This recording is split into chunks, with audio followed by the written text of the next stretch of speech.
Linebacker prospects. So we covered free agency, Jacob. We covered free agency a little bit, showed, all right, here's how you could fill some holes at the stack backer position in terms of free agents. Let's now shift gears to the draft, all right? Top linebacker prospects coming out of All-Star Week. Now, you'll notice my boy Rodriguez there on the left. Absolutely love him. One of my favorite prospects this year out of Texas Tech. Texas Tech is loaded with players in the draft this year. They're kind of like the new Ole Miss. Last year it seemed like there was Ole Miss players everywhere. Texas Tech is kind of that team this year, at least, early in the process. So let's jump into it. Here are, and I know it may be hard for you guys to read on the screen. You can find this over at patreon.com/PackerFan Total Access. This is our draft board. All right. And here are the top linebackers in the draft according to our draft board. Again, we're not saying it's the most accurate. We're not saying it's the gospel. We've explained time and time again how we come up with this. We put PFF grades, 3 years of PFF grades into the mix. We talk about the PFF big board. We include the consensus big board. We include Daniel Jeremiah, Walter Football. There's Senior Bowl and East-West Shrine Bowl bonuses as well. So there's a lot of things that come into factor here. Let's go down the list. Sonny Styles, linebacker at Ohio State. We got a 12.7 grade. The consensus big board has him at 15.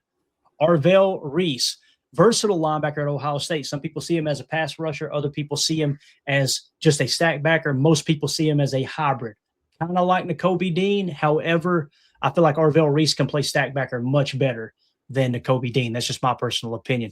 20.4 grade. All right. Second on the consensus big board. CJ Allen, linebacker out of Georgia. This is where it gets interesting because, we're picking at 52. We've got a 43.0 grade on CJ Allen. He's out of Georgia. This is obviously where Quay went. It's where Nakobe Dean went to, if I remember correctly, right? 28th on the consensus big board. Daniel Jeremiah's got him in the 22 spot, okay? And keep in mind, Sonny Styles and Arvell Reese, Daniel Jeremiah's got both of those guys in his top 5 and 3, respectively. And I see the super chat. We'll hit it here in a minute, buddy. Appreciate you. Jake Golday, linebacker out of Cincinnati. He was at the East-West Shrine Bowl, okay? We got a 50.7 on him, all right? And then we've got, and Jacob, if the super chats apply to the conversation we're having right now, we can go ahead and throw those up and prioritize. Yeah. Okay? If they don't, the real deal just was talking about how he goes, he might not be a stack backer, but he loves Golday out of Cincy. So there you go. All right. We've got him listed as a stack backer right now. I'll do a little more research on that, Joseph, and figure that out there. So yeah, Jake Golday out of Cincinnati. He was at the East-West Shrine Bowl. 50.7 is the grade. Consensus big board has him at 61. So there's your first stack backer that you might potentially be able to take at 52. Now, again, I hate the idea of us taking a stack backer at 52 this year. I really do. I think there's going to be so much value at interior offensive line in general. I think there's going to be so much value there at cornerback. And those are two more important needs than stack backer. But if you get here and you've got a Golday or a Rodriguez, who's next on the list, one of my draft crushes this year, if he's sitting there at 52 and you got a first-round grade on him or an early second-round grade, it's going to be hard to pass up on that player, right? Jacob Rodriguez, linebacker out of Texas Tech. He shined at the Senior Bowl, guys, so he gets the 5-point bonus there. 54.8 is his grade from us. He's 94th on the PFF or on the consensus big board, 93rd on the consensus big board. That would suggest, Jacob, we could potentially take Jacob Rodriguez with our 3rd round pick. So imagine a scenario where you go get Tyler Linderbaum in free agency, you take a cornerback at 52, and then you wrap back around and get Jacob Rodriguez with your 3rd round pick, with your 3rd round pick. And then in the 4th round, you make another swoop through with these interior offensive linemen, like potentially a Bo Stevens or somebody like that might drop. Boy, I would be over the moon with that offseason. How do you feel about that? That sounds good to me, man. I mean, that's what's fun about this time of year is that we get to kind of have this wishful thinking and they play out these scenarios, these perfect kind of simulations. The only thing I'm a little bit worried about is I'm looking at mock draft database right now. They got Jacob Rodriguez all the way up at 58. So, if people – and a lot of people do, right? Like I've seen a lot of them where they've got him as like the 2nd or 3rd best backer. Some of them even saying that he's, like you said, kind of their draft crush. But in a perfect world, dude, that's exactly how I would want it to go. Linderbaum, get yourself a stud corner that maybe could even play his first year. Come back around, get your linebacker, and then, like you said, come back into the draft and get that inside offensive lineman. Hopefully, someone that has a mullet or something like that, Right. Or at least a cool first name, which, by the way, I know we're getting there, but if we don't get a guy named Scooby on our team that's from A&M, come on now. Scooby Williams. It don't look good, Jake, unless he's an undrafted free agent, but we'll talk about it. So yeah, with Jacob Rodriguez, people are going, hold up a minute. So people have him. He's now climbed up to the 50 spot. You said, right, Jacob, in the 50s? Is that right? Okay. So people are going, Clayton, why do you get the consensus big board at 94? Here's why. I'll make sure all that data gets in. I do this every single year as long as I build a draft board. I make sure the data's in the second the national championships played. As soon as all that buzz, the college football season, okay, this is how everybody felt about these players immediately following the college football season. And the reason I do that is because sometimes we can overhype guys, right? Again, I told you I like Jacob Rodriguez, but now what's going to happen is he's going to climb into the 50s, and it's going to, according to our board, we're going to go. Now, here's what's crazy. Our board was already suggesting 54.8. He's worthy of the 54th pick. So we already had him there, right? The consensus big board had him at 94. So how did we get him to the 50s before the consensus big board did? You understand what I'm saying? It's because we looked at the PFF grades, right? We're taking into consideration the Senior Bowl bonus, all that. So we got to the same place. But imagine if we now change his number to 50 right there, right? That's going to drop his number down significantly. And now we're going to see him like a first-round talent or something. And again, I want to know how everyone felt about these players based off of the tape, based off of the season when they were actually playing football and not just practicing, or when we get to the combine and the pro days running around in their underwear. So I think it's awesome that I almost want to reach out to the consensus big board and PFF big board and go, hey, welcome to the party, guys. You're a little late. We're already here. And we had him at 54.8. So, again, he's not going to be the 54th best prospect for us, but that 54.8 suggests you could take him in the 50s, and that would be a good value pick. So, pretty cool. We got a super chat here from Mike. He says, being that it's a copycat league, how important is it to not draft, quote, hype, but draft according to scheme and players currently on our roster? Go back, go. It's very important. Now, listen, you always want to stick to the board, right? If you got a position of need and you got a cluster of players at different positions, then yeah, go get the position of need. But you want to stick to the board or trade back to where the board lines up with where your needs are, is typically how that works, unless it's a tier 1 position of importance, or in some cases a tier 2 position of importance, right?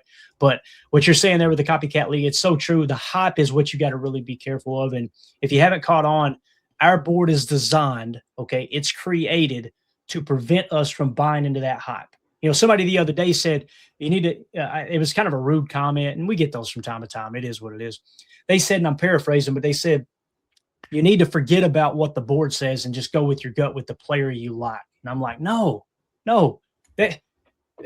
So you see a player make 2 or 3 highlight reels, a one-handed catch, or up in somebody and, you know, flip them in the air, and you go, oh, he's a dog. And then you go look at the other 85% of the tape and look at the board. The board is telling you consistency, multiple years of play at the college level, right? It's talking about how did they look at the end of the year. I want to remove all the emotion. Again, this board is not my personal opinion. This board is a compilation of the personal opinion of people that we trust in the draft community, okay? We throw it all into one thing, bake it up. That's it. Again, remove the ego. That's what it comes down to. So yeah, he's got a follow-up real quick. He says, knowledge, Clayton, is not your opinion, but your research and trusting the process. That's right. The biggest part about what he just basically said there. Yeah. And that's exactly how, I don't want to say all of them, but most GMs operate, is like, you got to stick to the board. Like we remember, if you go back and remember the Aaron Rodgers pick, this is a perfect example, right?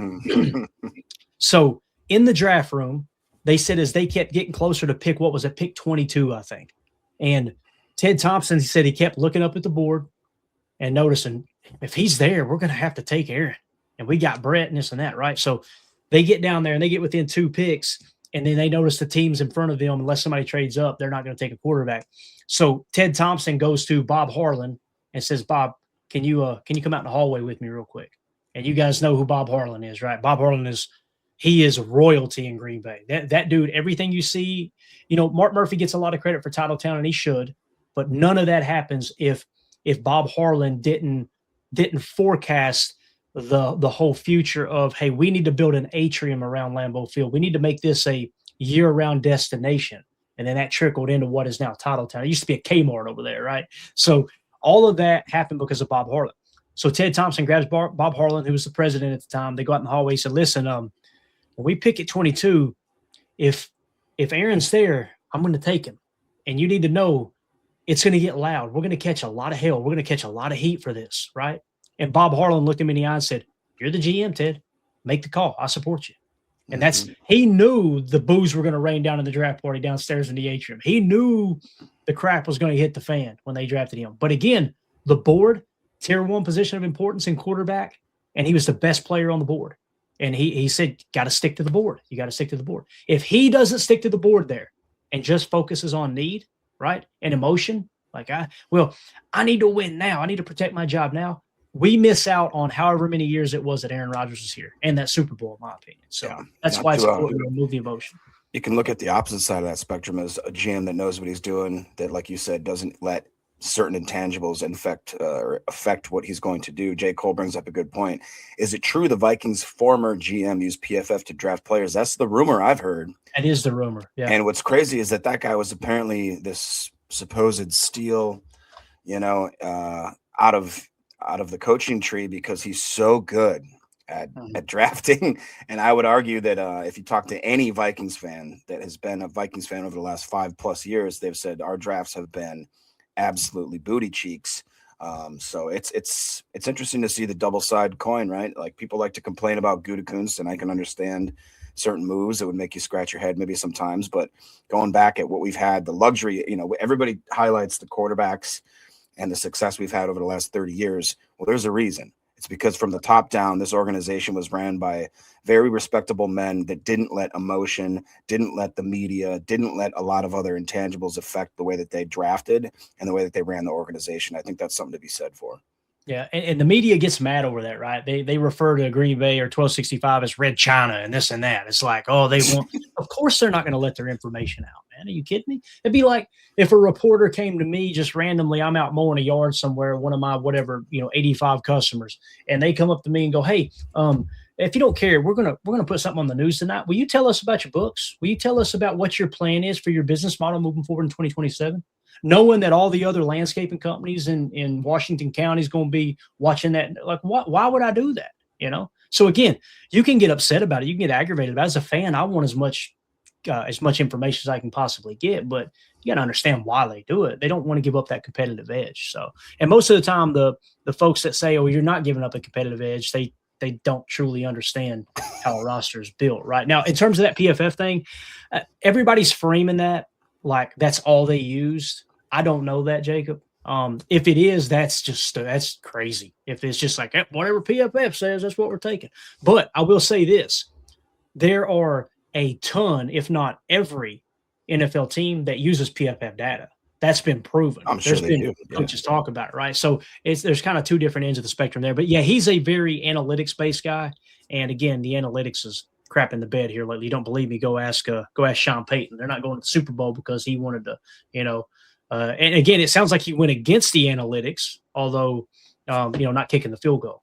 So it's just really strange. The analytics does not know the flow of the game. They don't know whether your right tackle can block their 3-tech on the left side of their line. It doesn't know that there's snow in the second half. You better take all the points you can get. Analytics doesn't know that stuff, right? So you could probably bake it in, but that's not the analytics they're using. But yeah, Coach Lamb makes a great point. It's the same with the Love pick. Exactly. Same with the Love pick there when it comes to just sticking to the board, man. Sticking to the board. So that's kind of your top linebackers. You got Anthony Hill Jr. at 64.6. That would be a great value pick, in my opinion.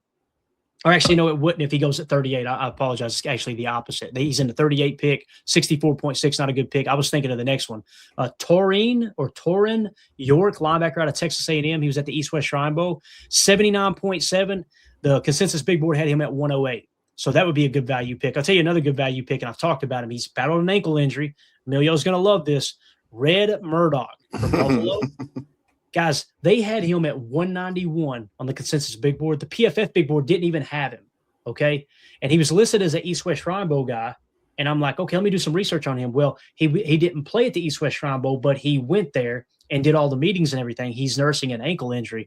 97.5 is the grade we got on him. If he's around in the 190 spot, Jacob, could you imagine getting him later in the draft? That would be awesome. And the same thing applies for Kyle Lewis or Luis, however you say his name, out of Pittsburgh. Had a great Senior Bowl, got the 5-point bonus, 109.8 for him. 159 is where he's at on the board. So if you could get him around the 130 spot or wherever you're picking, and with a 109.8 grade, that would be great too. So you're seeing Red Murdoch and Kyle Lewis out of Pittsburgh. there's two guys that you could potentially nab later in the draft to help kind of fill that stack backer room as well. Yeah, it's interesting. Obviously, I'm a sucker for the name. I know it. I know that's stupid, but Red Murdoch, come on, man. How do you not like a guy like that? The consensus big board for the mock draft database has him at 195. Kyle Lewis seems like he may be shot up a little bit. They have him over in the 115 range. Mm-hmm. So there you go. He jumped 40 spots because of the way he performed at the Senior Bowl. Right. So welcome aboard, Consensus Big Board. We've been here for a month now.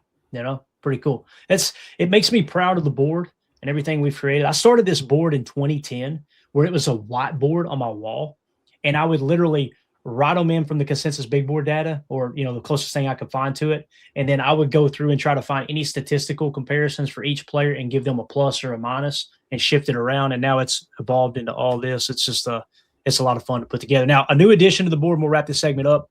Notice right here in this column, that's your 2023 grades. Now you're going, why is that green? Why is that light green, the teal color, whatever, your turquoise, whatever you want to call it?